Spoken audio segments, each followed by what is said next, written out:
Vamos a estar trabajando con las adaptaciones cardiovasculares al entrenamiento fundamentalmente de resistencia.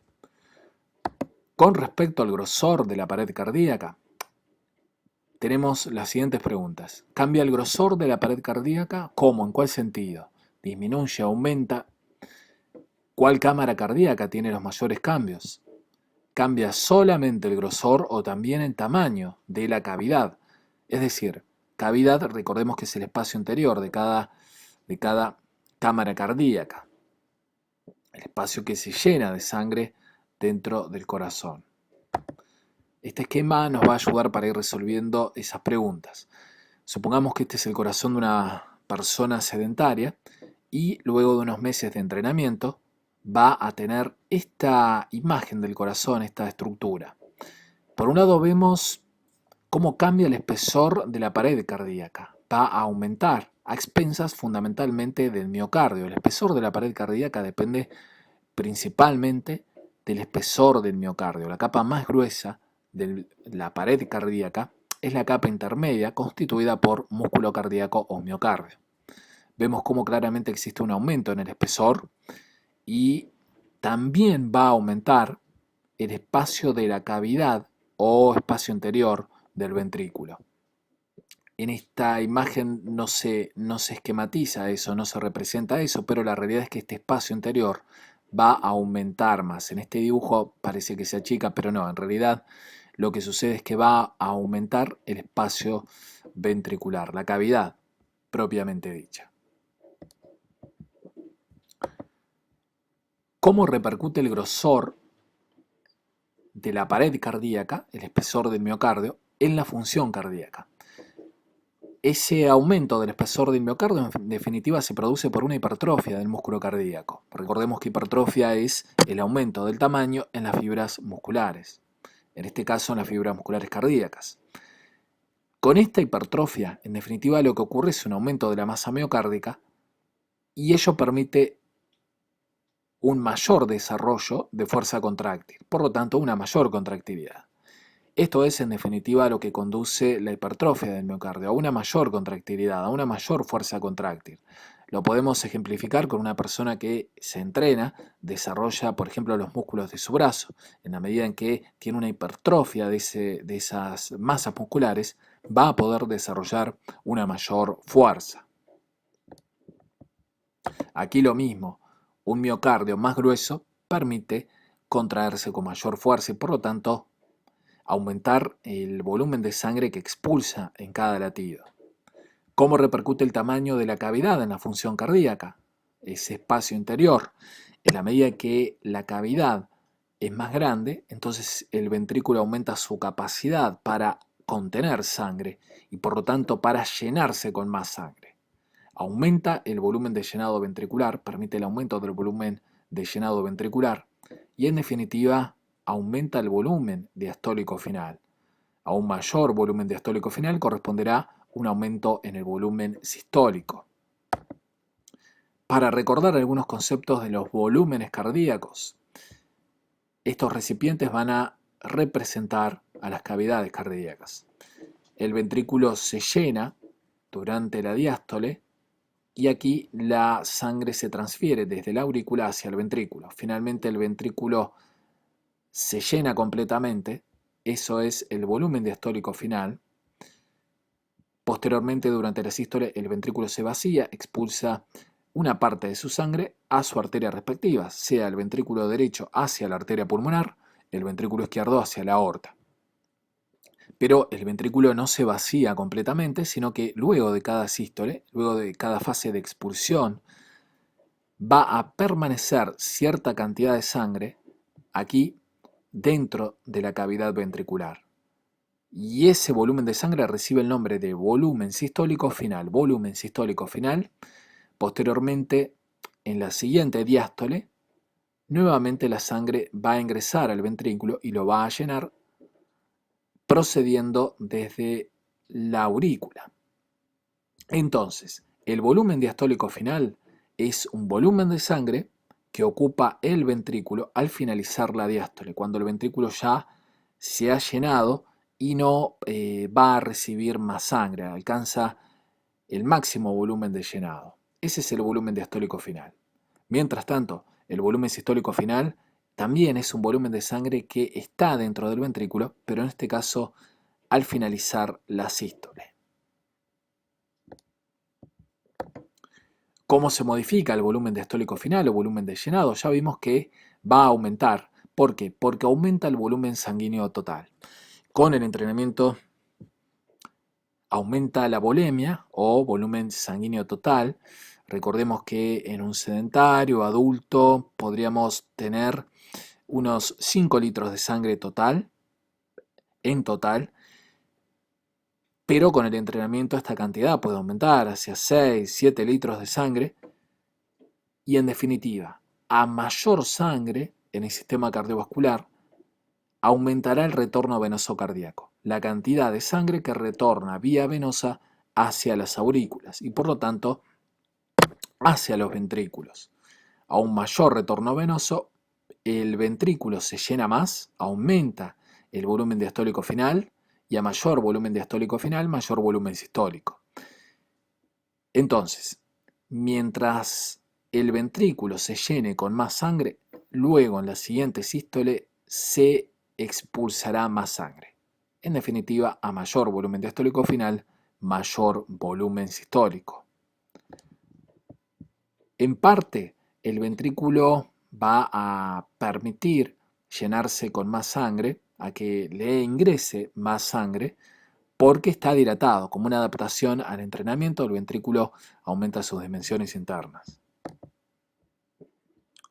¿Cómo se modifica el volumen sistólico y el volumen sistólico final? El volumen sistólico aumentará. Las causas son, por un lado, el mayor volumen diastólico final y por otra parte, la mayor contractilidad. El mayor volumen diastólico final, ¿por qué? Porque aumenta el volumen sanguíneo total, por lo tanto aumenta el retorno venoso hacia el corazón, aumenta la cavidad ventricular, es decir, que aumenta la capacidad del ventrículo para contener sangre, para llenarse con más sangre. Y al mismo tiempo aumenta la contractilidad, entre otras razones porque aumenta el espesor del miocardio y por lo tanto tiene una mayor capacidad para desarrollar fuerza contráctil, pero además también existen factores hormonales y del sistema nervioso que permiten una mayor contractilidad. Entonces, esto explica el aumento del volumen sistólico. Con respecto al volumen sistólico final, que recordemos que es el volumen de sangre que queda en el ventrículo luego de la sístole, el ventrículo se vacía más. Entonces, si el ventrículo se vacía más, el volumen sistólico final va a disminuir. En conclusión, el ventrículo se llena más como una adaptación al entrenamiento, aumenta el volumen diastólico final, se llena más el ventrículo, pero además se va a vaciar más durante la sístole. Por lo tanto, si se vacía más, el volumen que queda dentro del ventrículo, que no entra a la arteria, va a ser menor. El volumen sistólico final va a disminuir. Aumenta el volumen sistólico, la cantidad de sangre que sale desde el ventrículo hacia la arteria, pero el volumen sistólico final, que es la sangre que queda dentro del ventrículo, va a disminuir. ¿Cómo se modifica la fracción de eyección del ventrículo izquierdo? Va a aumentar. Recordemos que la llamada FEBI, fracción de eyección del ventrículo izquierdo, es igual al volumen sistólico dividido el volumen diastólico final por 100. Es decir, es el porcentaje del volumen diastólico final que va a expulsarse hacia la aorta en forma de volumen sistólico. En condiciones normales, el valor es en torno al 60%. Quiere decir que un 60% del volumen diastólico final es la cantidad de sangre que va a ser expulsada hacia la aorta. Con el entrenamiento de resistencia, la FEBI tenderá a aumentar.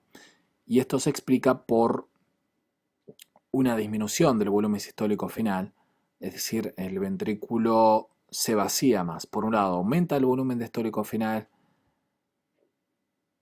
pero también aumenta el volumen sistólico. El volumen diastólico final aumenta, pero también aumenta el volumen sistólico. Y al disminuir el volumen sistólico final nos está indicando que el volumen sistólico aumenta, que la fracción de eyección aumenta. ¿Cómo se modifica el gasto cardíaco con el entrenamiento? Por un lado, permanece igual o tiene una leve reducción en reposo y para esfuerzos submáximos, pero aumenta sustancialmente para esfuerzos máximos a expensas de un aumento del volumen sistólico. Recordemos que el gasto cardíaco es igual a volumen sistólico por frecuencia cardíaca. ¿Cómo se modifica el retorno venoso? En la medida en que existe un mayor volumen de sangre, el retorno venoso aumentará. Por lo tanto, cada ventrículo se llenará con más sangre y a mayor llenado ventricular, mayor volumen sistólico. ¿Cómo actúa en este proceso la ley de Frank-Starling? Esta ley lo que señala es que el aumento en el volumen diastólico final se sigue con un mayor volumen sistólico. Es decir, mientras el ventrículo se llene con más sangre, luego va a expulsar más sangre. A mayor llenado, mayor vaciado, mayor expulsión de sangre hacia la arteria. ¿Cuáles cambios presenta la frecuencia cardíaca? La frecuencia cardíaca de una persona entrenada va a tender a ser menor tanto en el reposo como durante los esfuerzos, sean submáximos o máximos, en comparación a una persona sedentaria. Entonces, en reposo va a presentar un ritmo cardíaco lento, lo que se denomina bradicardia, que es una frecuencia cardíaca menor a 60 latidos por minuto. Pero de todos modos, ¿cómo va a conservar el gasto cardíaco o incluso a disminuirlo en reposo y para esfuerzos submáximos? Porque si bien disminuye la frecuencia cardíaca, ¿qué sucede con el volumen sistólico? Aumenta. Entonces, si el gasto cardíaco es igual a volumen sistólico por frecuencia cardíaca, a pesar que disminuya la frecuencia cardíaca, el volumen sistólico aumenta y por lo tanto el gasto cardíaco se mantiene o aún se reduce. ¿Por qué? Porque aumenta la eficiencia del organismo en el uso de la sangre que se bombea, que circula. Por lo tanto, no necesariamente requiere un aumento en el gasto cardíaco. ¿Cuál es la relación entre la frecuencia cardíaca y el volumen de llenado? Por un lado, si aumenta la frecuencia cardíaca, hay un menor tiempo del corazón en diástole porque más tiempo va a estar contrayéndose el corazón. Entonces, a menor tiempo en diástole, menor tiempo de llenado ventricular. Recordemos que cada ventrículo se llena exclusivamente en la fase de diástole. Por lo tanto, si hay un menor llenado ventricular, menor será el volumen diastólico final y a menor volumen diastólico final, menor será el volumen sistólico. En forma opuesta, ¿qué ocurre con una menor frecuencia cardíaca? Permite un mayor llenado ventricular y por lo tanto la tendencia será a que se incremente el volumen sistólico. ¿Cuáles son las adaptaciones de la sangre al entrenamiento de resistencia? El volumen total de sangre va a aumentar, pero ¿cuáles son las modificaciones de sus componentes, del plasma y de los elementos formes o células sanguíneas? El volumen del plasma va a aumentar. También va a aumentar el volumen de glóbulos rojos, la cantidad de glóbulos rojos. Es muy claro que entonces, tanto por el aumento en el volumen del plasma como por el aumento en la cantidad de glóbulos rojos es que se producirá el aumento en el volumen de sangre total. También aumenta la concentración de hemoglobina, es decir, la capacidad de transporte de oxígeno. Aumenta la albúmina, que es una proteína disuelta en plasma y que contribuye a que esté más agua en el plasma y por lo tanto a que aumente el volumen del plasma. Se retiene más agua, en parte por hormonas como la antidiurética y la aldosterona.